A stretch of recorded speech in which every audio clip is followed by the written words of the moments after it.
Welcome to the NGI0 podcast, where we talk to the people who are building the next generation internet. I am Ronny. And I'm Tessel Renzenbrink. We're both from NLnet, a foundation which supports people who are working on a free and open internet. Our guests today are Kirill Zholnay and Inex Code. Kirill is the founder of LoRaType, a text messenger device using LoRa radio to communicate so you can chat independent of the internet. He's also the founder of SelfPrivacy, the project funded by NGI0 we will be speaking about today. Inex Code is the lead full-stack engineer at SelfPrivacy. SelfPrivacy is a free application that helps you set up and manage your self-hosted services. The goal is to create an accessible tool that gives everyone the opportunity to create their own self-hosted infrastructure. Hi Kirill and Inex, welcome. Hello everybody, how are you? If we talk about the internet, what are the key issues that you see today with the internet?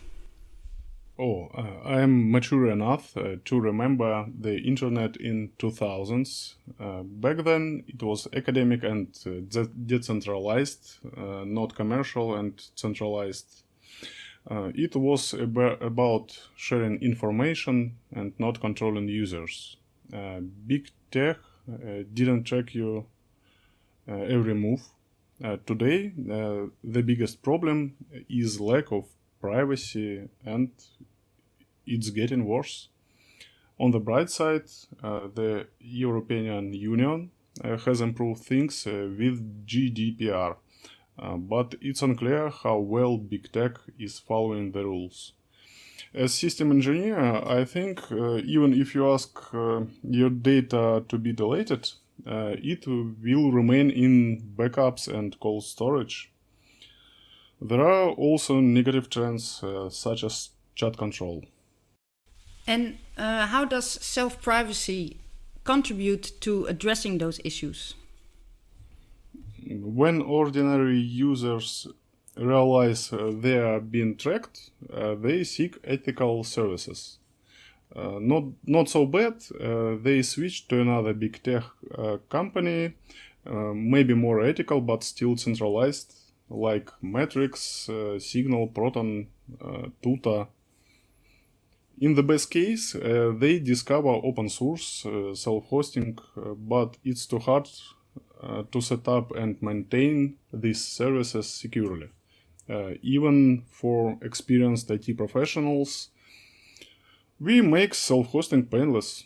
Self-privacy main goal is to enable ordinary users to own their private services without relying on big tech. And how do you offer this service? What does it look like? In IT terms, our project is like Ansible and Terraform combined into an easy-to-use app. Users simply sign up to the same service providers that professional system admins use. It's virtual server providers, DNS servers, and backup storage. Self-privacy is not a service provider. We don't have any information about or access to the user's server. We know nothing about them.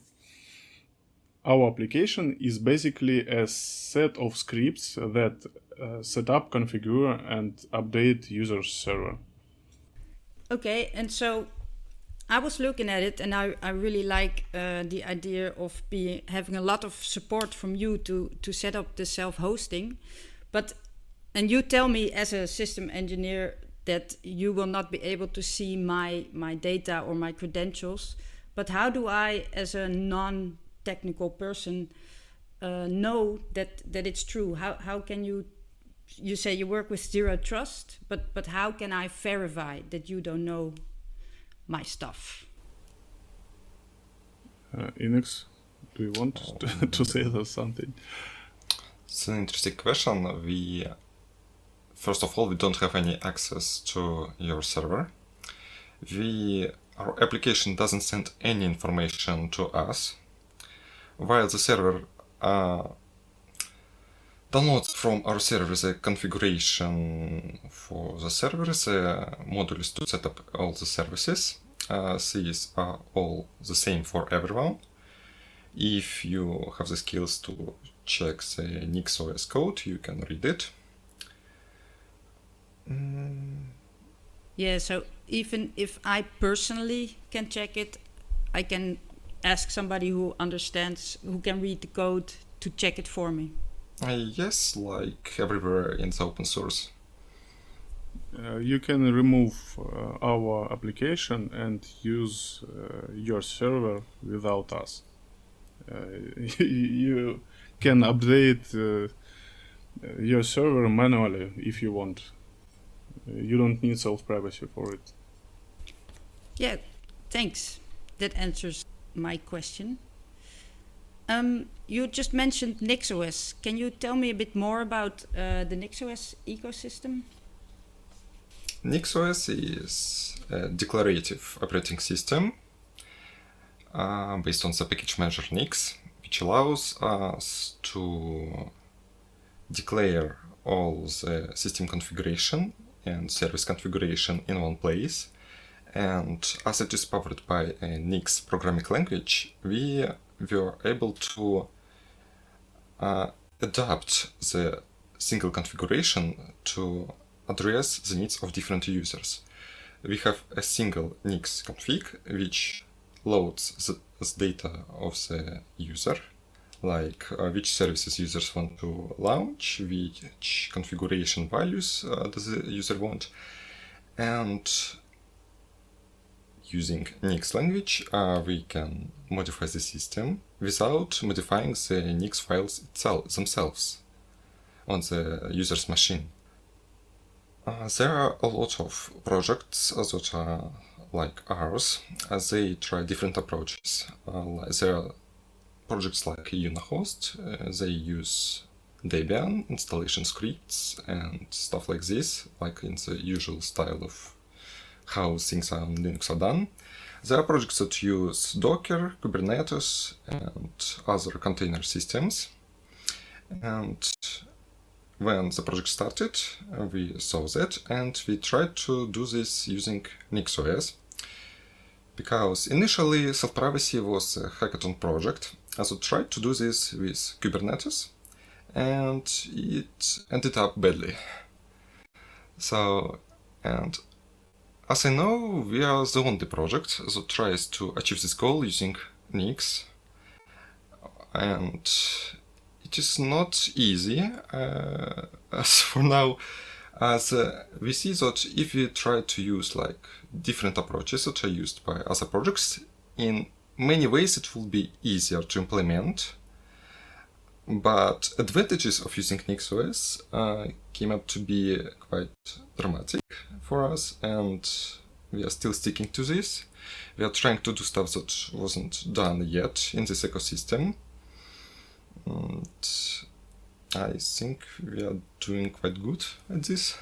Shortly, we hate Docker and Kubernetes. That's a very... We hear that a lot. How do you handle updates? As a user, do I need to log in to the server itself, or will that be done from the app front end? So there are two options. If you have automatic updates enabled, your server will update itself every day. If you disabled automatic updates, well, you will have to open the app and click a big shiny button Update Server, and that's it. You will see the progress with the recent updates that we will release, I think, this week. You will see in real time the process of NixOS rebuilds. And that also handles major revisions of NixOS. Could you please repeat? And that also handles major revisions of NixOS, like 23.11 to 24.05. Well, previously major releases of NixOS were such a pain for us because we had to switch channels. and it's not a thing you can quite automatically do with a single predetermined command. And in previous year we moved to using flakes, and this allowed us to actually pin the not just channel but a commit in the Nix packages. And now we may actually push updates of the new major releases. The problem was that when a new major NixOS release comes out, there are incompatible changes in the configuration that must be addressed. And before, when the channel and our configuration updates were separate, they were out of sync, and it caused problems. Now, as our configuration itself pins a NixOS version, we can update them at the same time, and nowadays, when you click update, it will just update to a new version. It's clearly for end user. We hide this from the user because user doesn't really need to know about this, like these technical details. We just made it so you click a button and it updates. Yeah, nice. And also the setup is also very nice. That you handle it from an app on your phone, and the rest is being done automatically. Can you tell us something about working on this project? What is hard about working on it? And first of all, our technology stack is complex. NixOS, Flutter, Dart, Python, GraphQL. Inex, tell me more. Well, that's all technologies, and NixOS is quite niche. It's hard to find specialists in this field, and our needs with NixOS are quite advanced. So the hardest part here was to find people who are capable enough to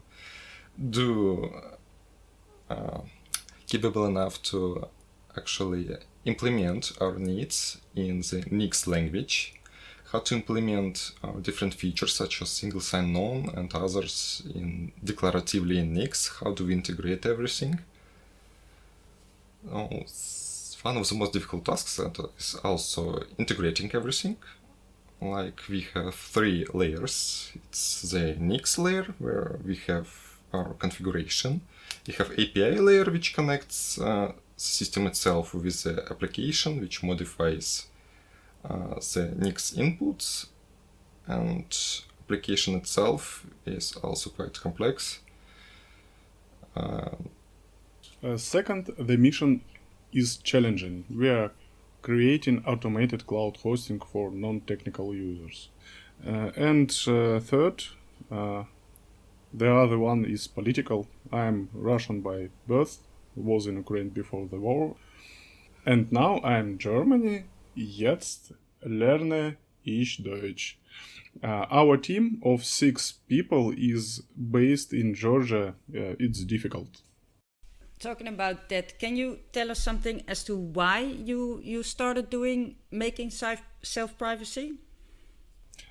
I was amazed by the high level of privacy when I first saw Deltachat.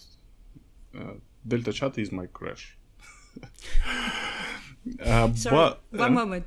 Can you explain what is Deltachat for people who don't know? Kirill, improvise. He has better English. In a nutshell, Deltachat is an email client which behaves like a messenger, which also encrypts all the messages end to end, and it also allows group chats, and all the messages are encrypted. And it has quite nice UX UI. But the only way to achieve full privacy for Deltachat is both parties to use their own email servers. that was 4 years ago. There's still no easy way for non-technical users to set up their own mail server. SelfPrivacy does this in a few clicks and give you unlimited email addresses for the cost of VPS. It's around €5 per month. And why do you think it is important to give non-technical users this possibility? They have no way to do it private. I think only us. If you want email server, what should you do? Well, you might contact other people who can set up the server, but do you trust them? Is it private? There are email server providers which will do it for you for money, but all your data is handled by them. Do you trust them? We like the zero trust. That's a very good reason. So earlier we talked about what the hard parts are of working on this project, but can you also tell me something that you really like about it? Oh, we enjoy reading feedback, like it just works, it's magic. It's very motivating. Many people know the difficulty of setting up a mail server and getting the DNS setting correct. We just make it work. That's really nice. Yeah, I like the zero trust model that you use, and also, you are creating a communication channel for people that do not trust other servers, other companies, and especially not the Signal and the Telegrams of this world. One thing that I was thinking is, do you also use an encrypted file system on the server? Because it might be possible.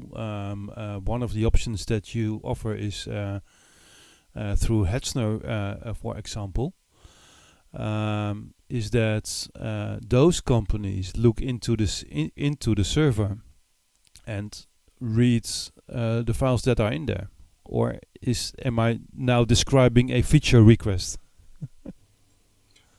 Currently, users can choose Hetzner or DigitalOcean as their VPS provider. However, we plan to edit Proxmox as bare metal server to increase independence and security. And then you can edit encryption for file system. Well, I might also add that this is a feature request that we received, and we think about it a lot. So the problem here is, for example, if we encrypt a virtual machine on Hetzner, they might just dump the operating memory and extract the keys. So this disk encryption only protects the data at rest. So right. It actually won't protect anything, and you still have to trust the provider. So that's why we are working on allowing you to set up self-privacy on any provider or at your home, and only after that we will add new providers to our application. For full privacy, you should use dedicated server. Yes. Yeah, true. You're also working together with or making use of dsec.io, which is also another NLnet funded project. Why did you choose them, and how does that work out for you? I say, but maybe Inex repeats more correct. Firstly, we are using Cloudflare because they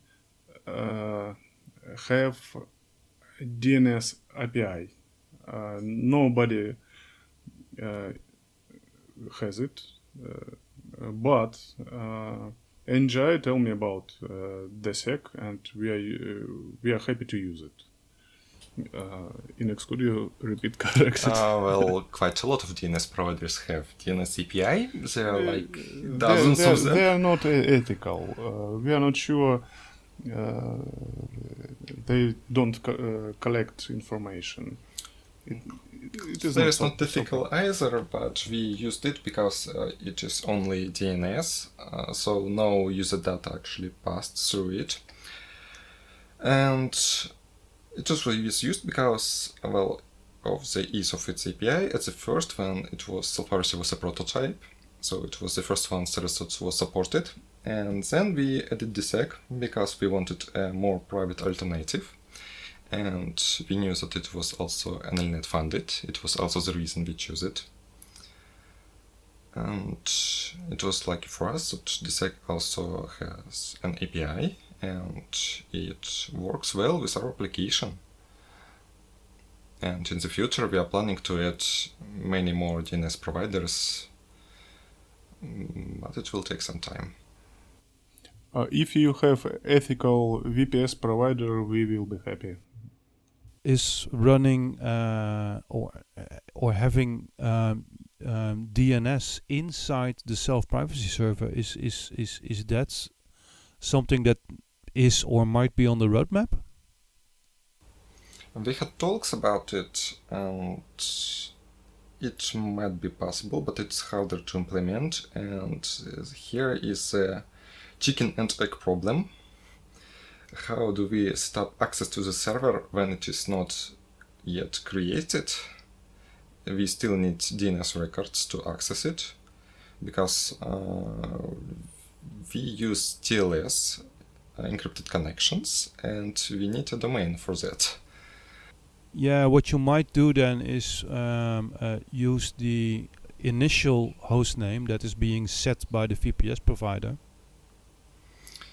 Well, not every provider actually provides it, and the server also needs to actually learn this address somehow from itself and acquire TLS certificates for it. There are, well, technical difficulties with this. Maybe it is possible to implement, but it is not in our priorities currently.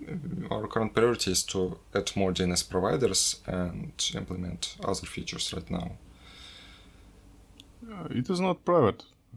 Upstream traffic can read. They can read the DNS requests. You mean? Requests, yeah. Yeah. What is your target audience?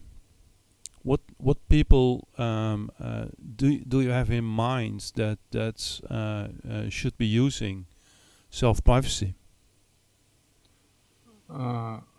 My dream is everybody use family servers for loved one. I'm not a businessman, I'm bad marketing guy, I'm just technical. I see the problem and I know how to fix it with technical possibilities. Well, you're not entirely a bad marketing guy, because I looked at your website and it is very clear. It is kind of funny, I think, and it has this really nice cartoons on it. Who made those? It's our designer Nefi. She is awesome. It's so young and so cool. It's presented really nice, and as I said, it also really explains what self-privacy does. So we're not sure. Even IT guys don't understand what we are doing and why. I don't know why. It's cause we are here. Talking about business, what steps are you taking to ensure that the longer term sustainability of your projects? I think about it every time. This project it's expensive for me. I spent a lot of money and times for it, but I didn't see ethical way to monetization. We don't want to be engaged with a service provider because it's not zero trust. We don't want to know our clients.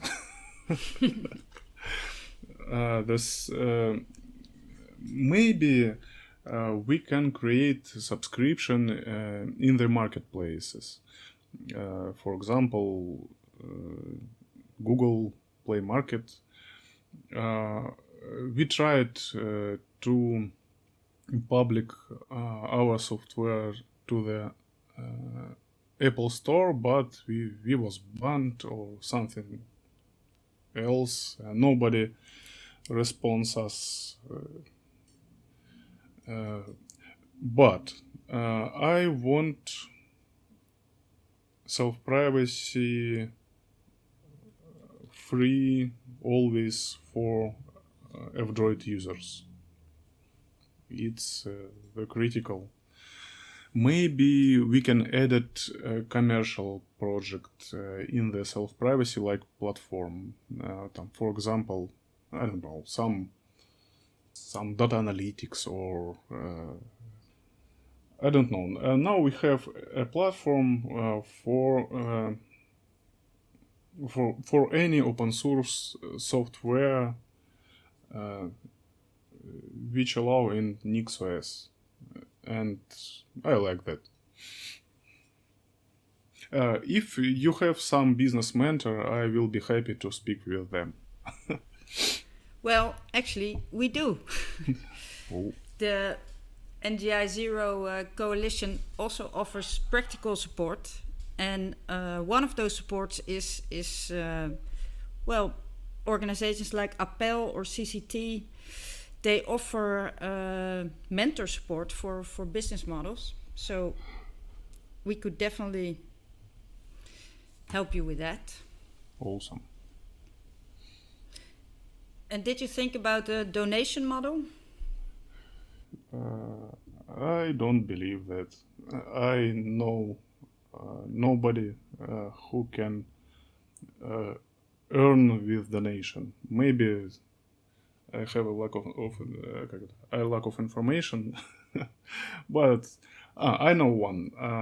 It was if you know TOGAF Archimate program, it's enterprise architecture software, and they can live on donation. If I understand correctly, now you are basically funding this yourself, right? Yeah. You're paying people to develop it. I'm paying every week. For Georgia, it's fine. It's impossible to do in Europe. Europe is too expensive. And so you have other businesses or something where you earn the money and then you just put it into self-privacy? Yeah, you're right. That's true dedication. It is, yeah. And I can also recommend doing some donation model, putting a donation button on your website, because I'm very sure that there are donors out there that really believe in privacy and would like to fund you. Okay, thank you, but I need help with it. And I'm afraid that Google banned us because Google don't like donation on the site. Well, Google doesn't like it when you put like links or use payments outside of the Google system. So we might add it to the F-Droid flavor a donation button, but speaking with Google Play, maybe it will be easier just to make an application page in the Google Play and free in F-Droid, like for example Asment does. Yeah. what are the next steps for self-privacy? At the moment, SelfPrivacy offers services such as email, video meetings, password management, and file server. We are planning to add more communication and collaboration services, in particular Fediverse services such as PeerTube, Mastodon, and Castopod. What I really like about that list of projects is that you are choosing truly open source projects. That's an amazing list. I might say that we add services that we use ourselves because we all are self-hosters with a large experience. Me, for example, I self-host for years already, and I know all the pain of setting everything up on different systems, how it is actually not always easy to maintain everything. It might be easy to set up something, but maintaining is a chore, and sometimes it is not a chore you actually want to do. But you have to, because, for example, there are security advisory, there are updates that you have to apply, there you run out of space, there something is down, you have to up this, and sometimes it's just sad seeing all of this.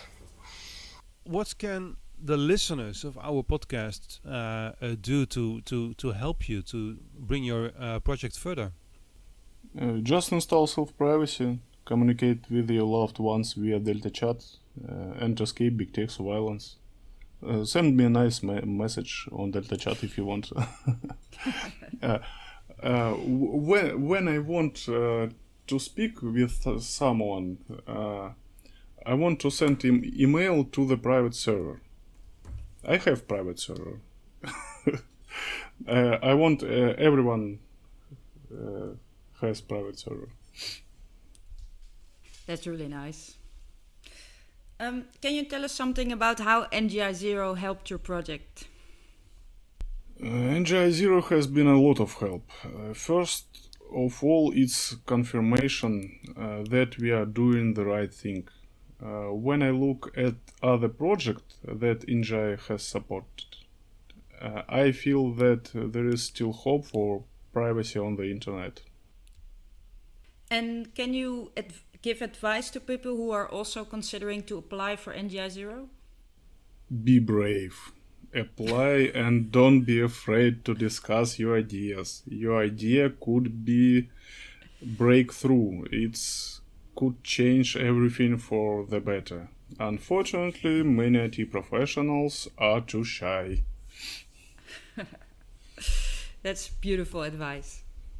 So to go back to the start of this conversation, we asked you both what are the issues today with the internet, and so you are giving a slice of the solution by creating and maintaining self-privacy.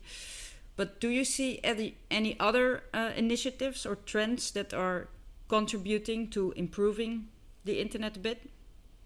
Maybe I'm too pessimistic. So far, all I can see is that privacy is getting worse. I've also heard that NGI might have funding problems, but I hope for the best, and will continue to develop self-privacy as much as I can. And if we are to solve the problems of privacy on the internet, what should be done, you think? What would be the fundamental steps that would improve it? Inex? My first thought is that it's educating people about privacy, about their data, about how the data is processed, what can be done with it. Because big tech did a great job at educating people of their own paradigm. It is hard for people to move to actually private services. federated protocols are very confusing for ordinary people. We see a lot of problems, people having like this thing like choosing a server. What server I have to choose? What is a server anyway? And a lot of people, like, I'm not sure about places like Germany. I heard that in Germany people very like privacy, but in other places it is a common thing to hear like, I don't have anything to hide. And it's hard to actually change this mind usually from the people. NGI has supported a lot of great independent initiatives. The best thing you can do is keep to doing this for the long term and make the internet healthier. Yeah, I think that's a good combination of solutions. On the one hand, to educate the end users, and on the other hand, make the internet actually better so that they have something to choose from. It's really good advice. Thank you. Do you have any more questions, Ronny? No, I think this was a wonderful conversation and about a very interesting project. Thank you. I can add it. There would be no room for conflict if everyone in the world could exchange ideas without being watched. People can all agree on anything when there is no asymmetry of access to information.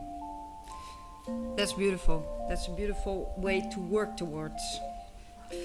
Well, thank you, Kirill and Inex, very much for this great conversation, and even more for the self-privacy project that you are working on, because that's really contributing to a better internet for all. So thank you very much. Thank you. Thank you. Yeah. Большое спасибо.